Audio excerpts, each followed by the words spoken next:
All right, can everybody hear me just fine? Yeah, fantastic. So the question, what is the impact of science on society? Between you and me, I had absolutely no idea. So I did what any good struggling college student does, and I got somebody else to do it for me. I got in contact with everybody I knew, and I got in contact with everybody I didn't. But by far, the most unique response I got was from a friend of mine named John.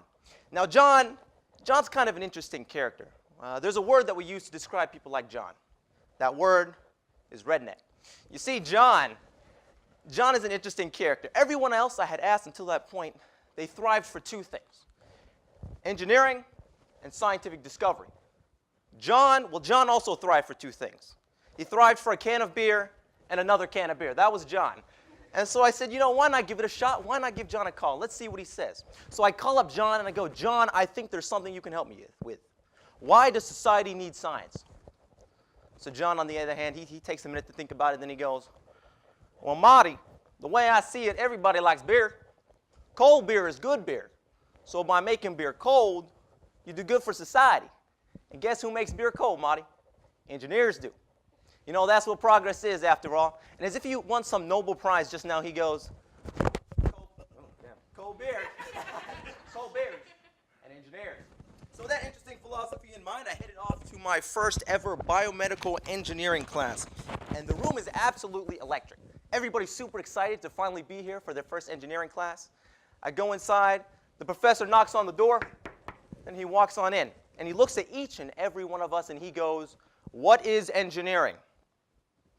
Now, hell if I knew. But we did have two brave souls stand up that day.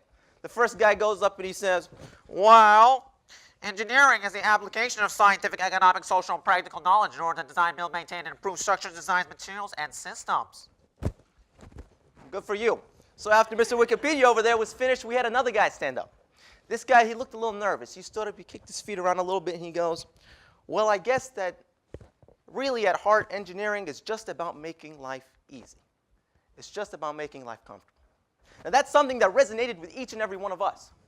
Because at the end of the day, both answers are actually correct. We have to understand that by definition, engineering is that gap between science and society. Because we do engineering when we take science and we apply it into our society. But after we do that, we realize something else. It is by doing so, engineering in itself makes our lives just that much easier. So the professor continues. He says, so what do you think is one of the most useful biomedical engineering products in the world? Now, we're a bunch of college students. People are saying condoms, prosthetics, pacemakers, chastity belts, you name it. But none of those were actually correct. And every time, the professor just shook his head. Until finally he said, better than tell you, allow me to show you. He puts his hand in his pocket, and we are super excited, by the way. This is it. This is what we've been waiting for. You know, the mechanical engineers, they've got their Iron Man suit. The computer engineers have supercomputers. You know, what do biomedical engineers have? Not much. So we're super excited, and the professor puts his hand in his pocket, and he pulls out, are you ready? A Q-tip. This is an ordinary, everyday Q-tip, run-of-the-mill. This Q-tip will not change the world overnight. This Q-tip will not make me famous, and it sure as hell will not make me a lot of money. But, well, by the way, if anyone has different results with the Q-tip, please let me know after this. I'd love to talk with you. But the professor goes, he says, the reason that this Q-tip is so important is because it is easeability and its accessibility.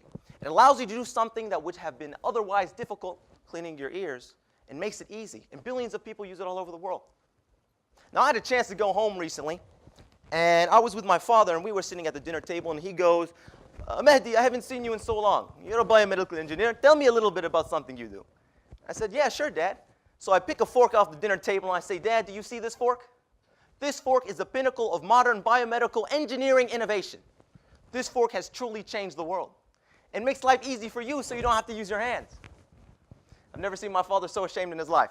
But it was a good try. It was a good try. The idea is engineering is about making life easy. Now, by any chance, do we have any engineers in the house today? Any engineers?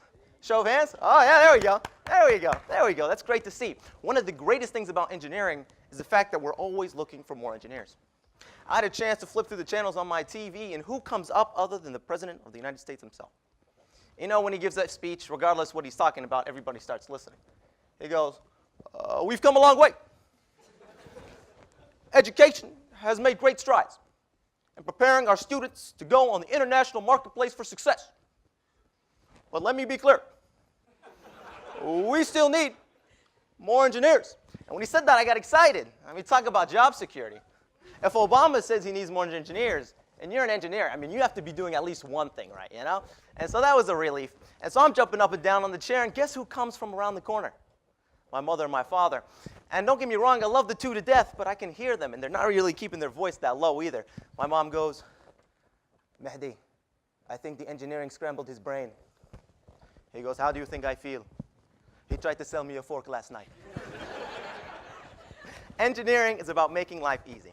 So let's go ahead and talk about something a little more recent, something in the news. Let's talk about drones. Now, we've all heard about drones. The United States uses drones to fight terrorism in the Middle East, to deliver supplies to Africa, all sorts of things.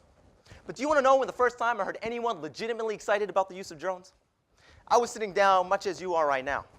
And a friend runs to me. He says, Mahdi, you will not believe what happened, my man. I say, hey, what's going on? He says, I read something this morning that changes everything about anything you've ever done. So I get pretty excited. I mean, that sounds pretty good to me. He goes, Domino's has begun to deliver pizza by drone. The United States has been using drones for 10 years, man. What's the big deal? He said, yeah, maybe, but now you don't have to tip. And what better to go with your drone-delivered Domino's pizza than a beer? Plato once said he was a wise man who invented the beer, but in hindsight, he was a wiser man who invented it cold. Because, well, you know what they say after all. That's the definition of progress. It's cold beers and engineers. Thank you very much. Y'all have been an amazing audience. I appreciate your time. Thank you.